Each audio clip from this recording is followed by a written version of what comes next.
Welcome to 3D Accuracy, where I'll talk about 3D printing, 3D product design, and 3D injection and die-cast mold design. Well, I'm making progress. Day 5, and I got the shop cleaned out, just about ready to start grinding the floor along the two sides of the shop. And let me show you what it looks like at this point. We got everything cleared out of the way on that side. Got the big printer moved over here.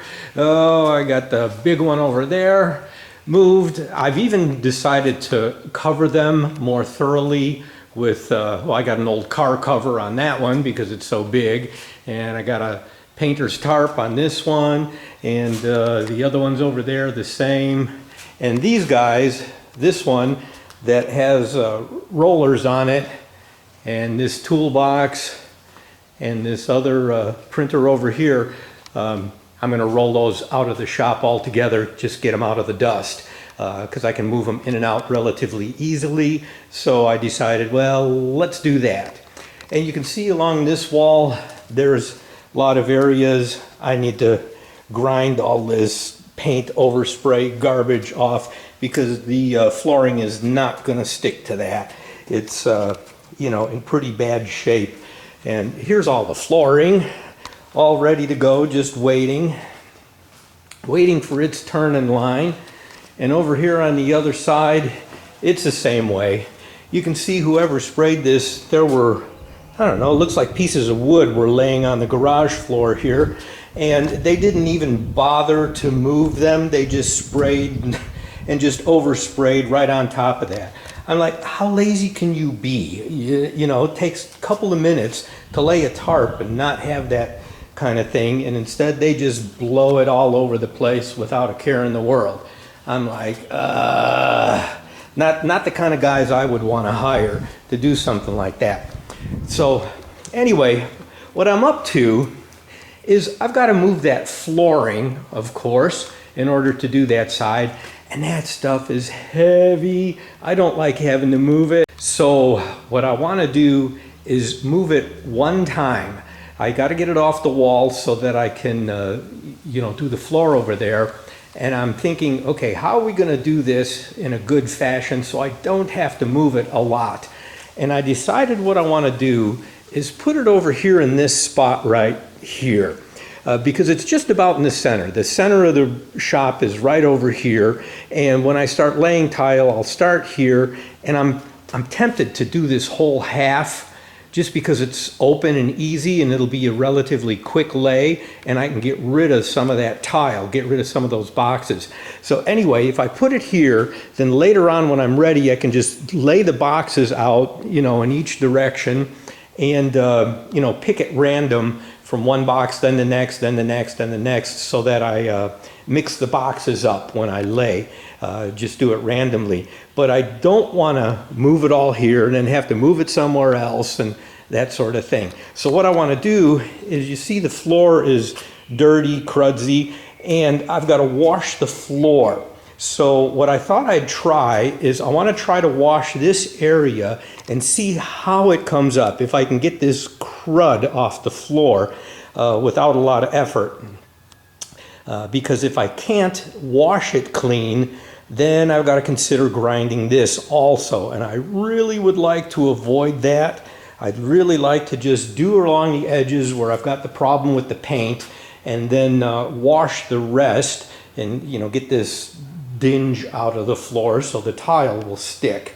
So what I've done is I think I mentioned the other day my wife had some a tray that was greasy from vegetable oil and soy sauce that we use for trapping earwigs out in the garden.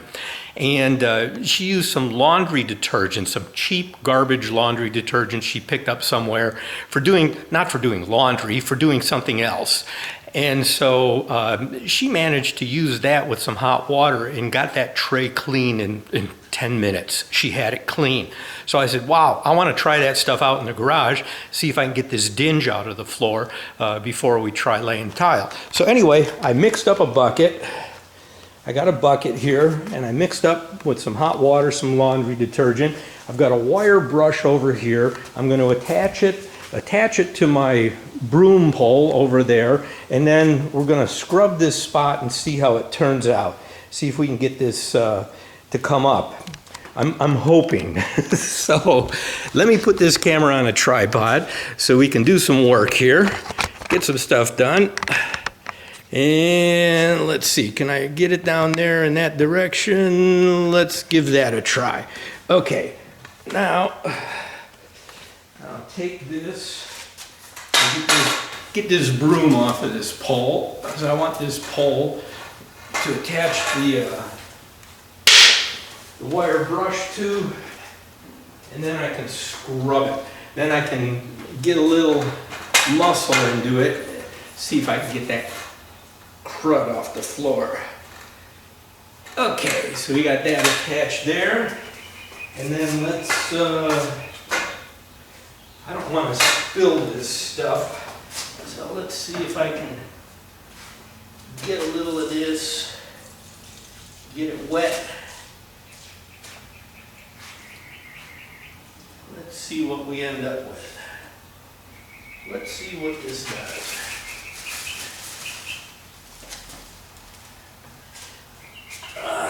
Okay. Come here. Get where I want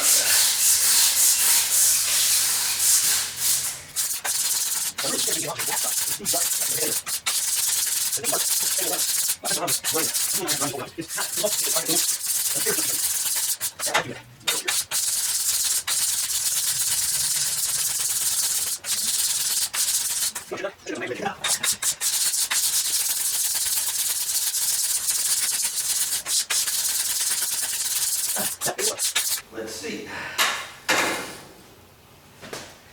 Grab a rag over here.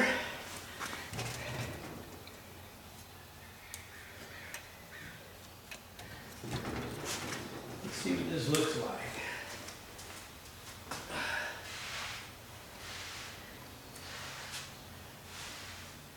Oh, not too bad.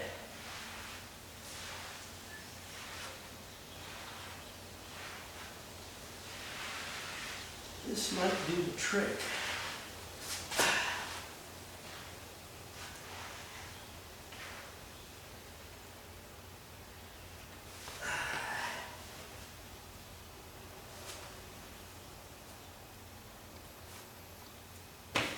Yeah.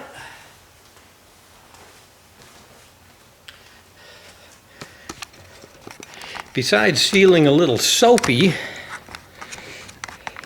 come here. Besides feeling a little soapy, it's not too bad. You can see it seemed to get most of it up.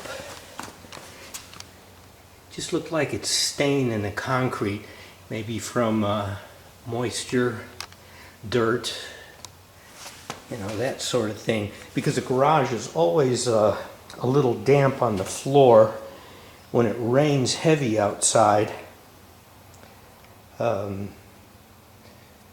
So I can tell this might work. This might be okay. Well, I'm going to play with it a little bit and see. But I can feel the soapy in it. You know, I can feel. Of course, it's got to be rinsed. It's got to be cleaned and wiped, you know, several times before it'll be clean and then dry, and then the tile will stick. The floor planks will stick, but that's not too bad. Doesn't look too bad. Maybe I can get away with that, which would be a good thing. So, you know, the rest of the garage is not in really bad shape. It's got spots, you know, like any other, but we'll get it cleaned up enough to hold that tile down. Okay, so I'm going to play with this, and then I'll let you see what happens after I mess with this a little bit more. And then when I get to grinding, I want to show you how the grinder works, but the dust is just so terrible. I really don't want the camera near it for any extended period of time. So I'm going to do a short little spot just so you can see how it works, and then stop and get the camera out of the shop. I don't want it in here. It just gets so dusty, and very fine powder gets over everything. That's why I've cleaned all the important items out of the shop, gotten everything out of here so I don't damage anything with all the dust. Okay, once we get to painting and putting down the floor, I'll show you how that goes, how I do that. I hope you really enjoyed this video. If you're ever in need of 3D product design, 3D injection mold design, 3D die-cast mold design, or 3D printed prototypes or production parts, please feel free to contact me. You can find contact information in the video description. I look forward to hearing from you and to being of service to you. Thank you for watching. As always, I appreciate it. See you on 3D Accuracy's next video.